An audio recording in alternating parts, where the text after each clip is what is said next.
afternoon, boys and girls. It's been about a week and a half since I've seen most of you, and I miss being in the classroom, teaching, and being with you every day.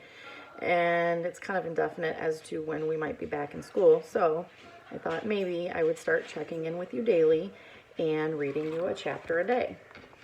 Back at the beginning of the school year, we started reading Sideways Stories from Wayside School by Louis Sikar, but it kind of fell to the wayside because we were so busy learning and doing our daily activities. So I'm going to start from the beginning and hopefully get through the entire book. And I'm hoping you'll check in daily on Class Dojo to see the video. So here we go. This book contains 30 stories about the children and teachers at Wayside School. But before we get to them, there's something you ought to know so that you don't get confused. Wayside School was accidentally built sideways. It was supposed to be only one story high, with 30 classrooms all in a row. Instead, it is 30 stories high, with one classroom on each story. The builder said he was very sorry. The children at Wayside like having sideways schools. They have an extra large playground. The children and teachers described in this book all go to class on the top floor. So there are 30 stories from the 30th story of Wayside School. It has been said that these stories are strange and silly. That is probably true. However, when I told stories about you to the children at Wayside, they thought you were strange and silly. That is also probably true. Chapter 1, Mrs. Gorf. Mrs. Gorf had a long tongue and pointed ears. She was the meanest teacher at Wayside School. She taught the class on the 30th story. "If you children are bad," she warned, "or if you answer a problem wrong, I'll wiggle my ears, stick out my tongue, and turn you into apples." Mrs. Gorf didn't like children, but she loved apples. Joe couldn't add. He couldn't even count, but he knew if he answered a problem wrong, he would be turned into an apple. So he copied from John. He didn't like to cheat, but Mrs. Gorf had never taught him how to add. One day, Mrs. Gorf caught Joe copying John's paper. She wiggled her ears, first her right one, then her left one, stuck out her tongue, and turned Joe into an apple. Then she turned John into an apple for letting Joe cheat. "Hey, that isn't fair," said Todd. "John was only trying to help a friend." Mrs. Gorf wiggled her ears, first her right one, then her left one, stuck out her tongue, and turned Todd into an apple. "Does anybody else have an opinion?" she asked. Nobody said a word.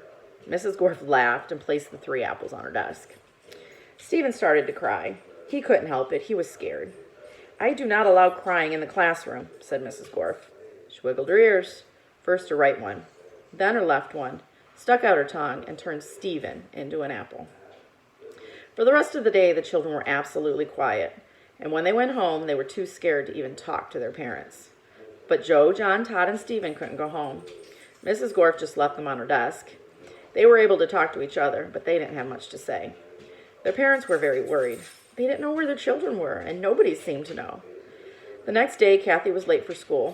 As soon as she walked in, Mrs. Gorf turned her into an apple. Paul sneezed during class. He was turned into an apple.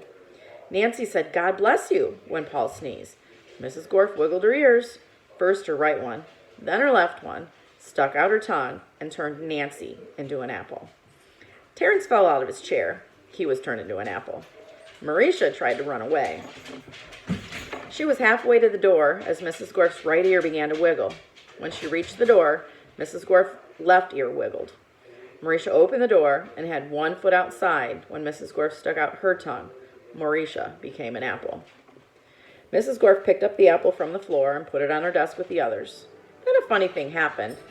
Mrs. Gorf turned around and fell over a piece of chalk. The 3 Erics laughed. They were turned into apples. Mrs. Gorf had a dozen apples on her desk. Joe, John, Todd, Stephen, Kathy, Paul, Terrence, Marisha, and the 3 Erics. Eric Fry, Eric Bacon, and Eric Ovens. Louis, the art teacher, walked into the classroom. He had missed the children at recess. He had heard that Mrs. Gorf was a mean teacher, so he came up to investigate. He saw the 12 apples on Mrs. Gorf's desk. "I must be wrong," he thought. "She must be a good teacher if so many children bring her apples." He walked back down to the playground. The next day, a dozen more children were turned into apples. Louis, the art teacher, came back in the room. He saw 24 apples on Mrs. Gorf's desk. There were only 3 children left in the class. She must be the best teacher in the world, he thought. By the end of the week, all of the children were apples. Mrs. Gorf was very happy. Now I can go home, she said. I don't have to teach anymore. I won't have to walk up 30 flights of stairs ever again. You're not going anywhere, shouted Todd. He jumped off the desk and bopped Mrs. Gorf on the nose. The rest of the apples followed Mrs. Gorf, and she fell on the floor. The apples jumped all over her. Stop, she shouted, or I'll turn you into applesauce. But the apples didn't stop, and Mrs. Gorf couldn't do anything about it. Turn us back into children, Todd demanded. Mrs. Gorf had no choice. She stuck out her tongue, wiggled her ears, this time her left one first, then her right one, and turned the apples back into children. All right, said Marisha. Let's get Louie. He'll know what to do. No, screamed Mrs. Gorf. I'll turn you back into apples. She wiggled her ears, first her right one, then her left one, and stuck out her tongue. But Jenny held up a mirror, and Mrs. Gorf turned herself into an apple. The children didn't know what to do. They didn't have a teacher. Even though Mrs. Gorf was mean, they didn't think it was right to leave her as an apple, but none of them knew how to wiggle their ears. Louis, the yard teacher, walked in. Where's Mrs. Gorf? He asked. Nobody said a word. Boy, am I hungry, said Louis. I don't think Mrs. Gorf would mind if I ate this apple. After all, she always has so many.